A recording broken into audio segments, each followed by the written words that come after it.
This is the second part of the long and short stitch. We've got the first row stitched, and now it's time to work the second. And so you need to change your thread color. And I'm starting by coming up underneath the first row and splitting the stitches, coming into the middle of the stitches and actually splitting the thread, not just separating the stitches. And I'm starting by stitching in some of the long stitches for the second row. So I'm picking up the long stitches of the first row. That's where I'm coming in, is partway up the long stitches of the first row. Now the question is, how far up do you go into the first row? I always go at least a third of the way up with the long stitches. And then as I go back through to put the short stitches in, like I'm doing right here, I'm going to go deep into that first row, almost up to the top. You want to pull your second color into the first pretty deeply. So I go pretty far up to the top, but I'm still staggering across the top where I'm starting my stitches. You don't want a straight line right across the top, so stagger where you start them, but you're reaching high into that second row, or high into the first row, so that your color stretches far up into the first row, almost to the top in some instances.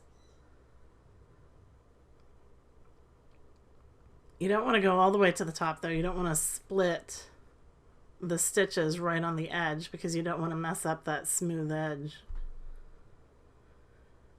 And then as I stitch down into the fabric, I'm also staggering the ends of the stitches so that they're not all lining up exactly in a row.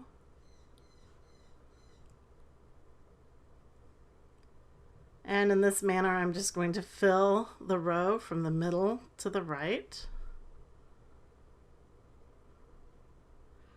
And you can see now that I'm just stitching one stitch right after another. So if you don't put in those directional stitches, you don't have to. And my last stitch is going to be right over the pencil line there to form the right side of the box. So one more stitch here.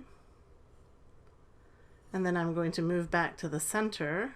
But before I go, there's a little gap here in the row that I don't really like. So I'm going to go back and I'm going to add another stitch there.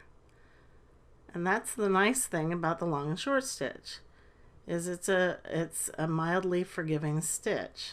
If you make a mistake or you have gaps, you can go back and fill in.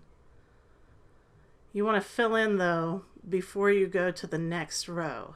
So always check to see that everything is just as you want it before you head down to the next row, because it's easier to fill in before you put another row of stitches in. So again, I'm going to work from left to right here. Or sorry. Eeks. I'm going to work from right to left, from the center out to the left side of the square, and staggering where I start my stitches up in the first row and working deep into that first row. Now for this element, I picked colors that they blend, but they don't blend perfectly. You can tell very clearly where the stitches start and stop.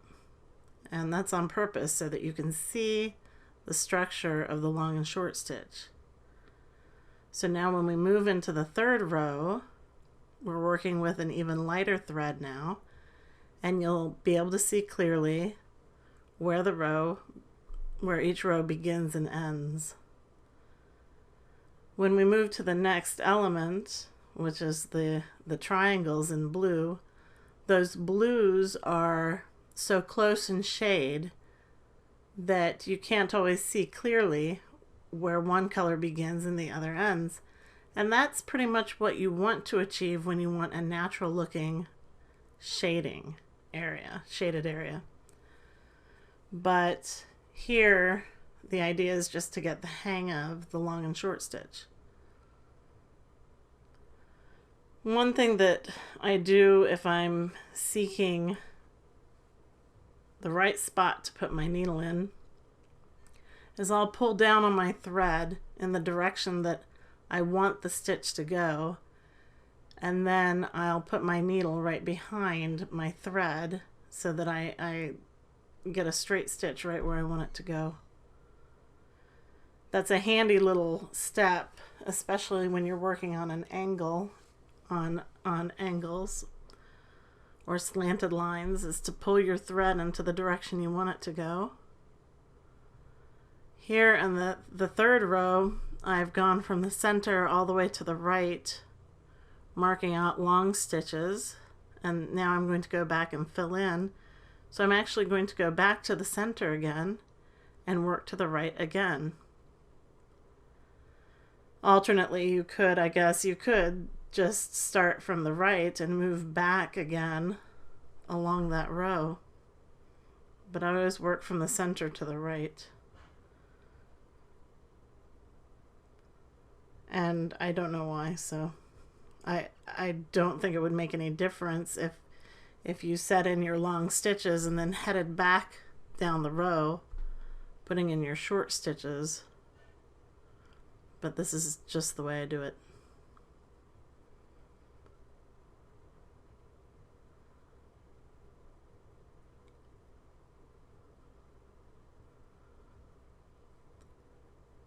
When you go up underneath that second row, in order to form the stitches of the third row that you're working on right now, remember to go deep into the second row. Sometimes you think that you're going into the first row. You're right on the edge of that first row, and that's okay.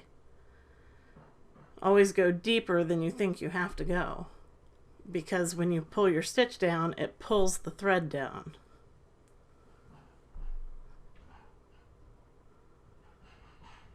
So now I'm just working across and I'm filling in the gaps between the long stitches. And it goes fairly quickly.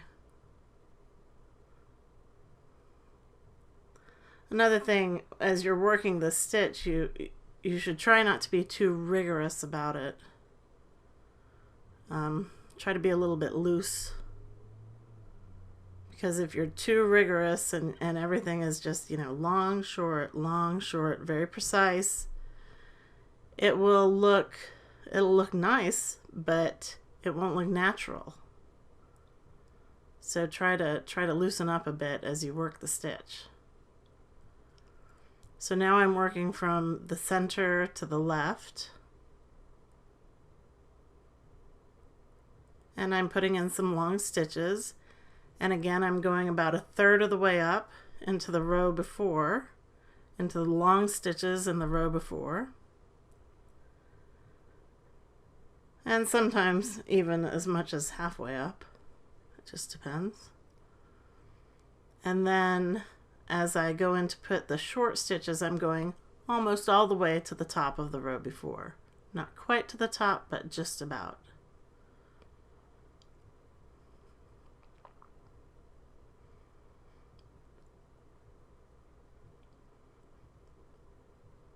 And just filling in the gaps here.